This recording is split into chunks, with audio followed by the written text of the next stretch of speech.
দিনটা আর 5টা সাধারণ দিনের মতো শুরু হয়েছিল নদিয়ার নবদ্বীপে, কিন্তু শনিবার 1 আগস্ট দুপুরে প্রতাপনগর এলাকার বাতাস হঠাৎ করে উত্তপ্ত হয়ে ওঠে।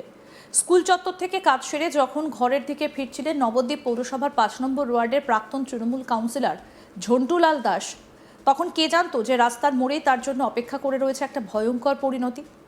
প্রকাশ্য রাস্তায় তাকে ঘিরে ধরা হয়, এলোপাথারি মারধর করা হয় এবং অভিযোগ ওঠে তার দিকে ডিম ছোড়ারও।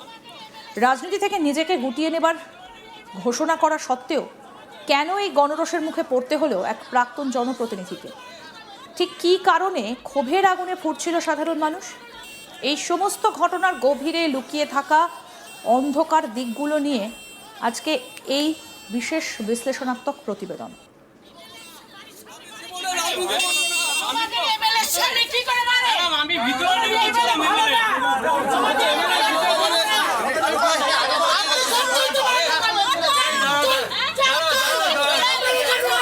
ঘটনার সূত্রপাত শনিবার দুপুরে নদিয়ার নবদ্বীপের প্রতাপনগরের সুদর্শন হাই স্কুলে একটা অডিটের কাজ শেষ করে বাড়ি ফিরছিলেন ঝন্টুলাল দাস। স্থানীয় সূত্রে খবর এবং প্রাক্তন কাউন্সিলরের নিজের অভিযোগ অনুযায়ী ঠিক সেই সময়ই কয়েকজন অপরিচিত ব্যক্তি তার পথ আটকায়। কোনো কিছু বুঝে ওঠার আগেই শুরু হয় চড় থাপ্পড় এবং কিলঘুষি।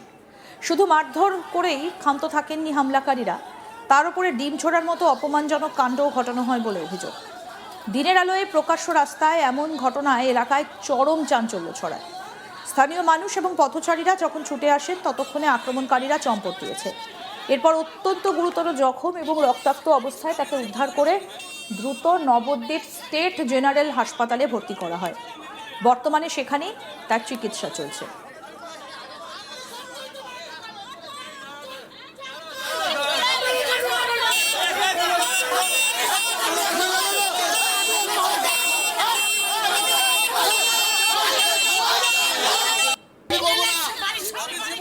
এই ঘটনার পর সব থেকে বড় যে প্রশ্নটা সামনে আসছে সেটা হলো, ঝন্টুলাল বাবু তো আগেই কাউন্সিলরের পদ থেকে পদত্যাগ করেছিলেন এবং রাজনীতি থেকে পুরোপুরি সরে দাঁড়ানোর কথা ঘোষণা করেছিলেন। তা সত্ত্বেও কেন তাকে এভাবে টার্গেট করা হলো? হাসপাতালের বিছানায় শুয়ে যন্ত্রণায় ছটফট করতে করতে ঝন্টুলাল দাস নিজেই সংবাদ মাধ্যমের সাথে মুখ খুলেছেন। তিনি স্পষ্ট ভাষায় জানান, হামলার ঠিক সেই মুহূর্তে তাকে উদ্দেশ্য করে পরিষ্কার ভাষায় বলা হয়েছিল, তুই তৃণমূল করেছিস, অনেক খেয়েছিস। অর্থাৎ আক্রমণকারীদের মুখে এই কথাটা স্পষ্ট করে দেয় যে এই হামলা কোনো ব্যক্তিগত শত্রুতার জেরে ঘটেনি, বরং এটা ছিল তৃণমূলের ক্ষমতার ছত্রছায়ায় অতীতে ঘটে যাওয়া নানা দুর্নীতির বিরুদ্ধে পুঞ্জীভূত জনরোষের বহিঃপ্রকাশ।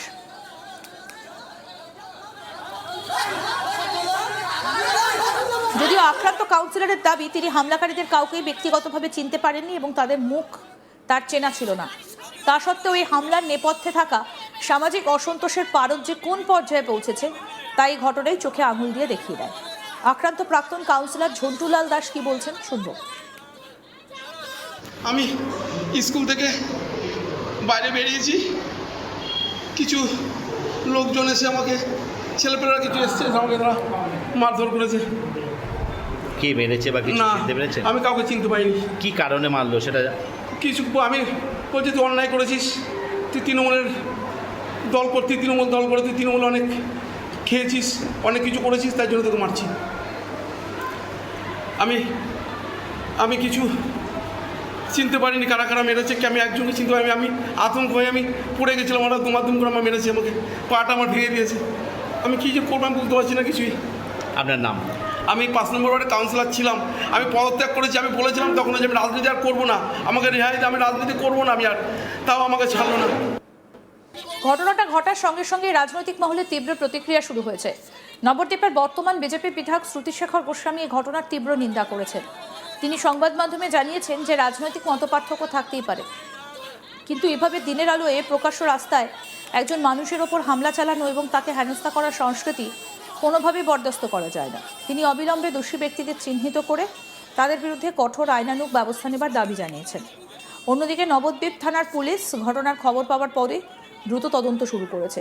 এলাকার সিসিটিভি ফুটেজ খতিয়ে দেখা হচ্ছে এবং কারাই ঘটনার সঙ্গে সরাসরি যুক্ত সেটাও খুঁজে বের করার চেষ্টা চালাচ্ছে পুলিশ প্রশাসন। কি বলছেন বিজেপির বিধায়ক শ্রুতিশেখর গোস্বামী শুনব। কাউন্সিলর ঝন্টুলাল দাস স্কুল থেকে বেরোনোর সময় গুরুতরভাবে প্রহৃত হয়েছে, বিষয়টিকে আপনি কেমন দেখছেন? আমি এই ঘটনার চরম নিন্দা করছি। আমি ভেতরে মিটিং করছিলাম, তো হইচই শুনে যখন বেরিয়ে আসলাম তখন যাওয়ার ডিম মেরেছে, কিছু মারধরও করেছে। তারপরে আমার সিভিক, বাড়িতে যে সিভিক থাকে সে নিয়ে তাকে হসপিটালে পৌঁছে গেছে। এর চরম নিন্দা করছি, শুধু নিন্দাতেই শেষ নয়, আমি প্রশাসনকে বলেছি এর জন্য যা করতে হয় আইনত ব্যবস্থা আপনারা অ্যাকশন নিন, এ চলতে দেওয়া যায় না, এটা বিজেপির কালচার নয়। এই যে কাউন্সিলরের বাড়ির লোকও এখানে এসেছিলেন, তারাও মানে আপনাকে খুঁজছিলেন, আপনাকে পায়নি বা হাসপাতালে তারা নিয়ে গেছে। মানে এই পরবর্তীতে যদি দেখা যায় এই ঘটনার সাথে দলেরই কেউ জড়িত বা কিছু, তাহলে সবার বিরুদ্ধেই, যদি দলের লোকও হয় তার বিরুদ্ধেও পুলিশ অ্যাকশন নেবে। একদম আমি বলেছি, আমি বলবো যে ওই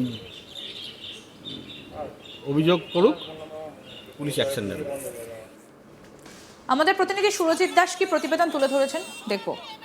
তৃণমূল কাউন্সিলরকে বিজেপি বিধায়কের বাড়ির সামনে রীতিমতো করা হলো মারধর এবং তাকে লক্ষ্য করে একাধিক ডিম ছোড়া হলো। এবার ঘটনা নদিয়ার নবদ্বীপে। নদিয়ার নবদ্বীপ পুরসভার 5 নম্বর ওয়ার্ডের তৃণমূল কাউন্সিলর ঝন্টুলাল দাস তিনি কিছুদিন আগেই পদত্যাগ করেছেন। অর্থাৎ রাজ্যে পালা বদলের পর দেখা গেছে গোটা রাজ্য জুড়ে কোথাও তৃণমূলের পঞ্চায়েত তিনি পদত্যাগ করছেন, কাউন্সিলর পদত্যাগ করছেন, এমনকি একাধিক পৌরসভার চেয়ারম্যান তারাও পদত্যাগ করেছেন। নদিয়ার তো ব্যতিক্রম নয়, বেশ কয়েকটি পৌরসভায় বিভিন্ন কাউন্সিলর সহ একাধিক চেয়ারম্যান তারা পদত্যাগ করেছেন। যেমন নবদ্বীপ পুরসভা রয়েছে, চাকদা পুরসভা রয়েছে, রানাঘাট পুরসভা রয়েছে, বিনগর পৌরসভা রয়েছে, অর্থাৎ একাধিক পৌরসভায় নদিয়াতেও কিন্তু চেয়ারম্যানরা তারা পদত্যাগ করেছেন। ঠিক তেমনই নবদ্বীপে এর আগেও চেয়ারম্যান তিনি পদত্যাগ করার পর বর্তমানে নবদ্বীপ পুরসভা প্রশাসনের দায়িত্বে রয়েছে, প্রশাসক সেখানে গঠন করছে এবং প্রশাসক পরিষেবা চালাচ্ছেন। সেই পরিস্থিতিতে দাঁড়িয়ে চেয়ারম্যানের পাশাপাশি বেশ কয়েকজন নবদ্বীপের কাউন্সিলর তারা পদত্যাগ করেছিলেন। ঠিক তেমনই নবদ্বীপ পুরসভার 5 নম্বর ওয়ার্ডের তৃণমূল কাউন্সিলর ঝন্টুলাল দাস তিনিও কিছুদিন আগে পদত্যাগ করেছিলেন, কিন্তু পদত্যাগ করেও তাকে রেহাই দিল না। কিন্তু দেখা গেল যে শনিবার তিনি যখন স্কুলে, যেহেতু তিনি স্কুলে চাকরি করেন সেই কারণে শনিবার স্কুলে অডিট সেরে তিনি যখন বাড়ির উদ্দেশ্যে রওনা দিয়েছিলেন তখনই ঠিক নবদ্বীপ বিজেপি বিধায়ক শ্রুতিশেখর গোস্বামী তার বাড়ির সামনে রীতিমতো কয়েকজন যুবক তার পথ আটকায় এবং তাকে প্রশ্ন করতে থাকে যে কেন সে তৃণমূল করেছে, অর্থাৎ রাজনীতি করেছে এবং তৃণমূল কেন করলো, সেই প্রশ্ন তুলেই কিন্তু তাকে বেধড়ক মারধর করতে থাকে। রীতিমতো তার শরীর দিয়ে রক্ত বের হয়, এর পাশাপাশি ডিম ছোড়া হয়, একাধিক ডিম ছোড়া হয় তাকে লক্ষ্য করে। যদিও পরবর্তীকালে ঘটনাস্থল থেকে উদ্ধার করে কাউন্সিলরকে নবদ্বীপ স্টেট জেনারেল হাসপাতালে ভর্তি করা হয়, সেখানেই বর্তমানে তিনি চিকিৎসাধীন। কিন্তু রীতিমতো প্রশ্ন উঠছে যে একজন কাউন্সিলর তিনি পদত্যাগ করার পরও কেন তাকে রাস্তায় ফেলে এভাবে পেটানো হলো, তাহলে আইন শৃঙ্খলা কোথায় গেছে তা নিয়ে কিন্তু রীতিমতো প্রশ্ন উঠছে।